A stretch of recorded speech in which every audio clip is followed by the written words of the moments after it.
है। लोग सवाल करते हैं कि असदुद्दीन ओवैसी हैदराबाद को छोड़कर सीमांचल क्यों आता है। मोदी अमित शाह ये सवाल करते हैं, राजद के नेता भी ये सवाल करते हैं, कांग्रेस के बड़े बड़े नेता हमसे सवाल करते हैं कि तुम हैदराबाद को छोड़कर यहां सीमांचल को क्यों आते हो। मेरे अजीज दोस्तों और बुजुर्गों, मैंने उनको भी जवाब दिया और आपके सामने भी कह रहा हूं कि अल्लाह सुब्हानहू व तआला जब तक हमको जिंदा रखेगा हम सीमांचल को आते रहेंगे और आपके लिए लड़ते रहेंगे। 11 साल पहले जब मैं आया था तो मुझे आजाद कहने दीजिए कि मैंने आपकी आंखों में इखलास को देखा, मैंने आपकी जबान से सच्चाई को अदा करते हुए देखा। मैंने इस बात को भी महसूस किया कि भारत में अगर कोई ऐसा इलाका है जहां पर हुक्मरानों ने अपने जुल्म और जबर की ताकत की बुनियाद पर उनको 75 साल से पसमानदा रखा तो सीमांचल है। 2015 के इलेक्शन में लड़े, उसी वक्त मैंने इस बात का इरादा कर लिया कि इलेक्शन का नतीजा 2015 का जो आता है हम यहां पर सीमांचल के इंसाफ की लड़ाई को जारी और सारी रखेंगे। अल्हम्दुलिल्लाह अल्लाह ने हमको तौफीक दी कि हम बराबर सीमांचल की लड़ाई अख्तरुल ईमान साहब की क़ियादत में लड़ रहे हैं। मेरे अजीज दोस्तों और बुजुर्गों, जो लोग बोलते हैं कि ओवैसी सीमांचल को क्यों आया है, सुनो जालिमों, अगर मुझमें लालच होता तो मैं नाम निहाद सेकुलर पार्टी के इंतखाबी मुहिम में उनकी तारीफ कर देता। अगर मुझे सत्ता का शौक होता तो मैं मंत्री का ओहदा हासिल कर लेता। अगर मुझे शोहरत हासिल करना होता तो मैं कोई और काम करता। मेरी नीयत में इखलास है, मेरा इरादा पुख्ता है, मेरे हौसले इस बात को आपके सामने रख रहा हूं कि हम कभी भी सीमांचल की लड़ाई से पीछे हटने वाले नहीं हैं, लड़ेंगे और इंसाफ दिलाएंगे।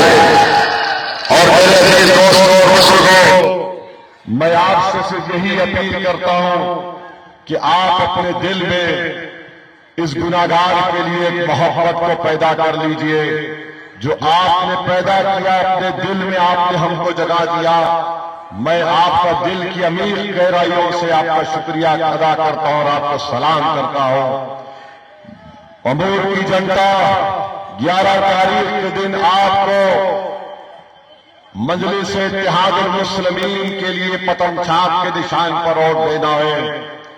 अमूर की जनता आपको आपके खादिम ओवैसी की जिद्दोजहद को कामयाब करने के लिए पतंग छाप को वोट देना है। अमूर की जनता आपको अपनी मां की उम्मीदों को पूरा करने के लिए वोट देना है। अमूर की जनता आपको अपने बच्चों के ख्वाबों को पूरा करने के लिए पतंग छाप को वोट देना है। अमूर की जनता आपको अज़बियत को कम करने के लिए मजलिस इत्तेहादुल मुस्लिमीन को वोट देना है। और मैं यहां पर आपसे कहूंगा कि जो इंसाफ से मोहब्बत करता है उसको मजलिस इत्तेहादुल मुस्लिमीन को वोट देना है पतंग छाप के निशान पर। मैं आपके दरमियान में खड़े होकर तीर छाप और मोदी के नुमाइंदे जनाब सवा जफर साहब से कहूंगा कि आप कुलैया बरादरी के सामने आकर रो रो कर कह रहे हैं कि मैं तुमको अगर नहीं पूछूंगा तो किससे पूछूंगा। जनाब सवा जफर साहब, आपको ये इख्तियार है कि आप मोदी के गोद में बैठ जाएं, मगर आपको ये इख्तियार नहीं है कि पूरी कुलैया बरादरी को लेकर मोदी के चौखट पर पहुंच जाए। हम आपको इस बात की इजाजत हरगिज़ नहीं देंगे इंशाअल्लाह। और अगर आप ये समझ रहे हैं कि आप कुलैया बरादरी को कहेंगे कि मैं तुम्हारे पास ही आ सकता हूं, तो सुनो सवा जफर साहब, 75 साल से सीमांचल की जनता को दबाया जा रहा है। 75 साल से इक़्तिदार मस्तान साहब की पार्टी 20 साल कांग्रेस के पास सत्ता रही, नीतीश कुमार के पास 20 साल, राजद लालू परिवार के पास 15 साल। बताओ तुमने सीमांचल के लिए क्या किया, हमको बताओ। मैं जिम्मेदारी के साथ कह रहा हूं कि भारत का सबसे पिछड़ा इलाका अगर कोई है वो सीमांचल का इलाका है। सबा जफर साहब, आप क्या मोदी की आंख में आंख डालकर बोल सकते हैं कि तूने ऐसा काला कानून क्यों बनाया जिसके जरिए से मस्जिद, दरगाह, खानकार, कब्रिस्तान को छीना जाएगा? कानून ऐसा बनाया गया जो मस्जिदों को छीनने के लिए, मगर तुम्हारी आंख में आंसू उस वक्त नहीं आए। मोदी मुख्यमंत्री था गुजरात का, बिल्किस्तानों को 10-10 लोगों ने मिलकर इज्तिमाई असमत रेज़ी की, तुम्हारे आंख में आंसू नहीं आए। बिल्किस्तानों के 3 साल 15 महीने की बच्ची को उसके सामने उसके सर को पत्थर पर पटक कर उसका कत्ल कर दिया गया, तुम्हारी आंख में आंसू नहीं आए। गुजरात में लोग कैंपों में अपनी जिंदगी गुजार रहे थे, सबा जफर तुम्हारी आंख में आंसू नहीं आए। ट्रिपल तलाक का गलत कानून बनाया गया मुस्लिम खवातीन पर जुल्म करने के लिए, शरीयत में मदाखलत हुई, तुम्हारे आंख में आंसू नहीं आए। बुलडोजर चला मस्जिदों पर, दरगाहों पर, घर पर, तुम्हारे आंख में आंसू नहीं आए। बच्चों को गोली मार दी गई, तुम्हारे आंख में आंसू नहीं आए। आज तुम मोदी के नुमाइंदे बनकर तुम हमारे पास आकर कह रहे हो मैं तुम्हारे पास नहीं जाऊंगा तो किधर जाऊंगा? सबा जफर, तू रुख कर मोदी की तरफ और हम हल्का की तरफ रुख करेंगे। तुम कुल्हिया के नाम पर वोट मांगते हो तो दूसरी तरफ मस्तान साहब बोलते हैं कुल्हिया जीत जाएगा, सुरजापुरी को वोट दो। वाह, 30 साल की तुम्हारी राजनीति और तुम आज असबियत का नाम ले रहे हो। ओवैसी अमूर की जनता और रोटा की जनता के दरमियान में खड़े होकर सबा जफर को और मस्तान साहब को जवाब देता है, जनता वोट देगी अमूर की तो सीमांचल के इंसाफ के नाम पर देगी इंशाअल्लाह ताला, अमूर के विकास के नाम पर देगी। तुम असबियत का नाम लेते हो। अरे बताओ, कानून बना दिया मोदी ने, वक्फ का काला कानून बनाया तो सबा जफर दुनिया ने देखा, अल्लाह ने हमको तौफीक दी। एक ओवैसी भारत के पार्लियामेंट में 540 के ऐवान में अकेला था। सुनो रोटा की जनता, सुनो अमूर और सीमांचल की जनता, मैं अकेला खड़े होकर पिछले 11 साल से मोदी के हर कानून की मुखालिफत पार्लियामेंट में कर रहा हूं। ट्रिपल तलाक का कानून 3 बार लाया गया, मैंने उसकी मुखालिफत की। CAA का कानून गैर संविधान से बनाया गया, मैंने उस कानून को फाड़ दिया। वक्फ का कानून आया तो मोदी और अमित शाह की आंखों में आके डालकर मैंने कहा ये संविधान के खिलाफ है, ये मस्जिदों को छीनने का कानून है, उस कानून को हमने फाड़ दिया। बताओ सबा जफर, क्या तुम्हारे पार्टी के तीर छाप के लोगों ने तो तारीफ की थी उस कानून की, तुम्हारे आंख में आंसू नहीं आए।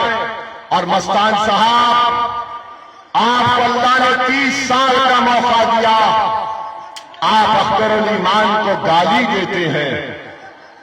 मेरे पास शायद उनका वो गाली का वीडियो है, सुनाता हूं आपको।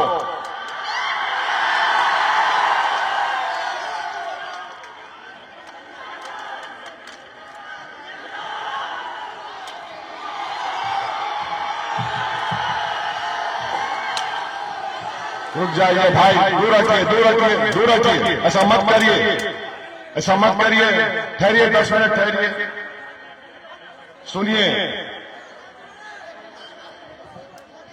शैतान को जवाब देंगे, हरामजादा शैतान का भगवान को जवाब देंगे। क्या बोल रहे हैं अख्तरुल ईमान को, देखिए, सुनिए आराम से।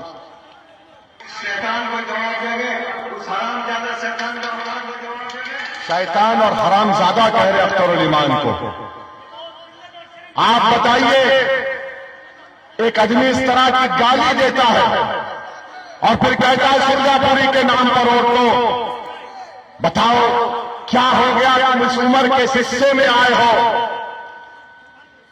तुम 80 साल 85 साल के हो चुके हो मस्तान साहब, और तुम इस तरह की बकवास गाली देते हो। उस हरामजादा शैतान का औलाद को जवाब देंगे। क्या बताइए, ये जबान है उनकी।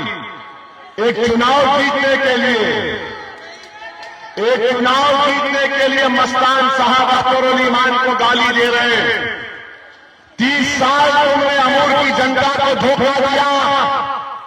मैं खड़े होकर तुम्हारे नाम से अरे तुरे से नहीं बात करता हूं, मस्तान साहब कह रहा हूं। हम सीमांचल के इंसाफ की लड़ाई लड़ रहे हैं मस्तान साहब।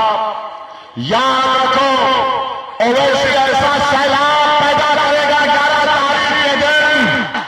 ये सैलाब बिहार का होगा, तुम तिनके की तरह बह जाओगे इंशाअल्लाह ताला। देखना मेरे भाई, इनके पास दिखाने को कुछ नहीं है, ना सबा जफर के पास है ना मस्तान के पास है। और जो लोग गाली दे रहे हैं, हम तुमको बताना चाहेंगे कि तुम्हारी गाली का जवाब सीमांचल की जनता वोट से देगी इंशाअल्लाह ताला। तुम्हारे गाली का जवाब सीमांचल की जनता वोट से देगी। और तुम्हारी गाली जो तुम दे रहे हो ना मस्तान साहब, इंशाअल्लाह ताला मैं आपके सामने बता रहा हूं, कांग्रेस पार्टी से इनका ताल्लुक है। मस्तान साहब आपको जवाब होंगे भागलपुर 1989 29 अक्टूबर। बोलो मस्तान साहब, जब खेतों में 1000 लोगों की लाशें पड़ी थी, न कफन दिया गया न दफन किया गया, वो लाशें वहीं पड़ती रही, उन लाशों के ऊपर फूल गोभी उग गई। मस्तान साहब, अगर मरने वाला तुम्हारा भाई होता तो तुम गाली नहीं देते, मगर मरने वाला तुम्हारा भाई नहीं था, मगर तुम्हारा दीनी भाई था। तुम आज खामोश हो गए। उस वक्त भागलपुर का फसाद, बदतरीन फसाद, 6 दिसंबर तुमने गाली दी मस्तान साहब, मैं अपनी मस्जिद से महरूम हो गया। इंसाफ का कत्ल हुआ, मगर मस्तान साहब मस्त थे। आज एक मर्द मुजाहिद सीमांचल की लड़ाई के लिए खड़ा हुआ तो उसको शैतान और क्या क्या बकवास अनाप शनाप करते हैं। मेरे अजीज दोस्तों और बुजुर्गों, ये मस्तान साहब, मोदी, अमित शाह, राहुल और सबा जफर के बारे में, इन तमाम तेजस्वी के बारे में, राजग के बारे में किसी शायर ने अच्छा कहा था, जिसने सीमांचल को उसके इंसाफ से महरूम कर दिया। शायर ने कहा, सुनो किताब सादा रहेगी कब तक, कभी तो आवाज बाप होगा। जिन्होंने बस्तियां उजाड़ डाली, कभी तो उनका हिसाब होगा। वो दिन गए जब हर सितम को अदाए महबूब कह के चुप थे। सुनो सबा जफर और मस्तान, उठेगी हम पर जो ईद कोई तो 11 तारीख को उसका जवाब वोट होगा। सुकूत सहरा में बसने वालों, सुकूत सहरा में बसने वालों, जरा रुतों का मिजाज तो देखो अमूल का। तुम अगर ये समझ रहे हो कि गुरूर और तकब्बुर की बुनियाद पर तुम ये इलेक्शन जीत जाओगे, तो सुनो जालिमों, अगर तुम फिरौन हो तो इब्राहिम आएगा, अगर तुम नमरूद हो तो मूसा आएगा, तुम यजीद हो तो हुसैन आएगा, अगर तुम बादशाह समझते तो शेख मुजद्दिद अल-फिसानी आएगा, तुम जालिम हो तो टीपू सुल्तान आएगा, तुम अगर अंधेरा हो तो नूर आएगा, तुम झूठ हो तो सच आएगा, तुम बातिल हो तो हक आएगा। और सुनो मस्तान और सुनो तबादफर, तुम दोनों हो तो अमली आएगा इंशाअल्लाह। अख्तरुल ईमान जिंदाबाद। आज ये बात कर रहे हैं और सुनो सीमांचल की जनता, 11 साल से ओवैसी सीमांचल कह रहा है और इनको दिख गया कि ओवैसी और मजलिस इत्तेहाद और मुस्लिमीन ने सीमांचल के घर घर में पतन छाप का पैगाम पहुंचा दिया। इन्होंने देख लिया कि मां और बहनों के दिलों दिमाग पर पतन छाप छा गया। इन्होंने देख लिया कि अहले दिल रात के अंधेरे में उठकर इस समाज की कामयाबी के लिए रो रो कर अल्लाह से दुआ कर रहे हैं। तो कौन कौन क्या कर रहा है? मोदी आ गए सीमांचल को, अमित शाह आ गया सीमांचल को, राहुल आ गए सीमांचल को, तेजस्वी आ गया सीमांचल को, चिराग पासवान आ गए सीमांचल को। और ये सब मिलकर एक ओवैसी पर हमला करना चाहते हैं। याद रखो, याद रखो, 10 गीगर मिलकर शेर का मुकाबला कभी नहीं कर सकते, ना करेंगे। क्यों मुकाबला करने आ रहे हो? सब डर रहे हैं क्योंकि जानते अगर अख्तरुल ईमान जीत गया तो इनका जीना हराम कर देगा। वो सीमांचल को लड़ेगा, रिश्वतखोरी का खात्मा करेगा। इसने 5 साल में सुरजापुरी, कुल्हैया, अंसारी, शेख को लेकर काम किया। इनको डर लग रहा है कि ये हमारी असलियत को हमेशा के लिए खत्म कर देगा। खत्म करेंगे इंशाअल्लाह ताला। और सुनो सुरजापुरी जनता, एनेक्सर 1 में मरकजी हुकूमत के सेंट्रल लिस्ट में सुरजापुरी का नाम आना चाहिए। ओवैसी तुमसे वादा कर रहा है कि मैं लड़ूंगा उसके लिए इंशाअल्लाह।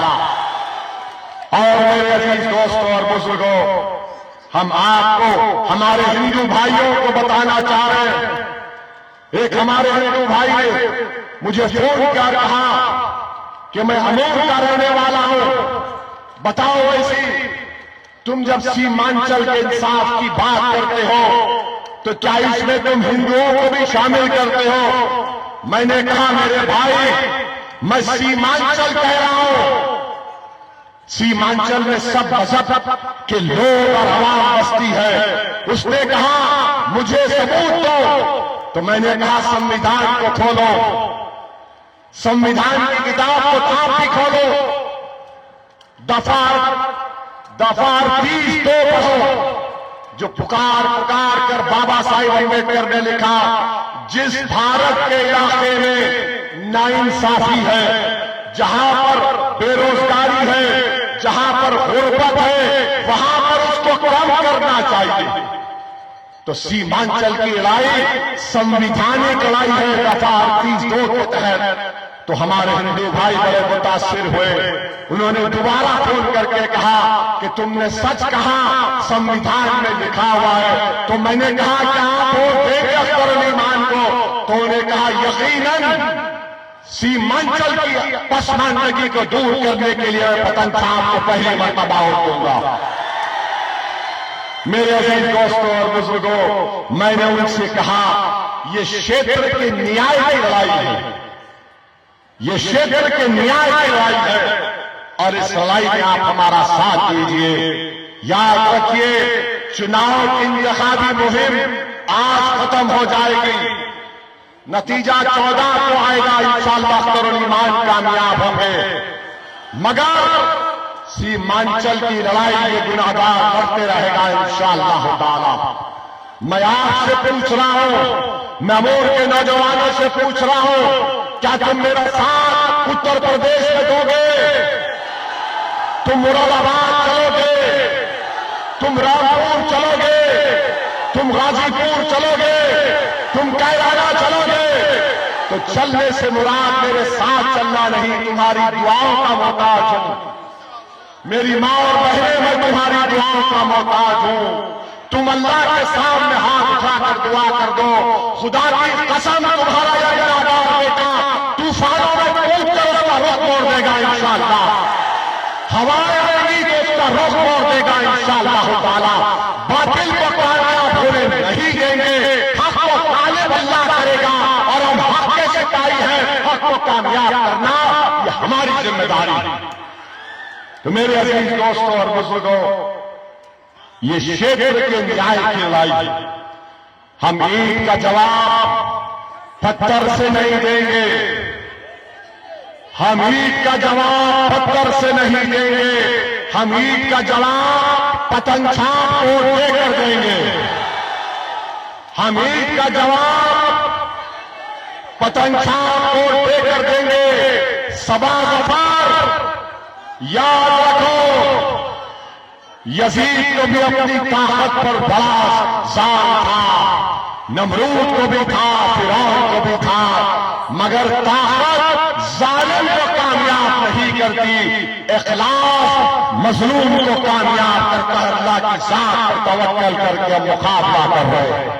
तो मेरे अजीज दोस्तों और बुजुर्गों, जिल्लत का जवाब कैसे देंगे? जिल्लत का जवाब कैसे देंगे?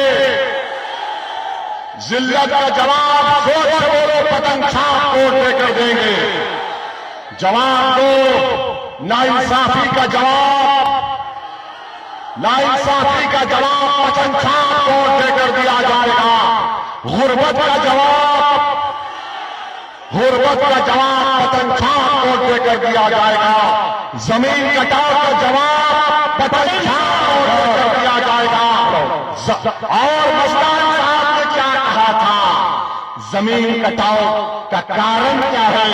तो मेरे मस्तान ने कहा था दफन है, दफन है। तमोर की जनता दफन का जवाब क्या होगा? दफन का जवाब पतंग छाप होगा। टूटे पुलों का जवाब पतंग छाप होगा। और जिसने घुसपैठिया कहा उसका जवाब क्या होगा मोदी को?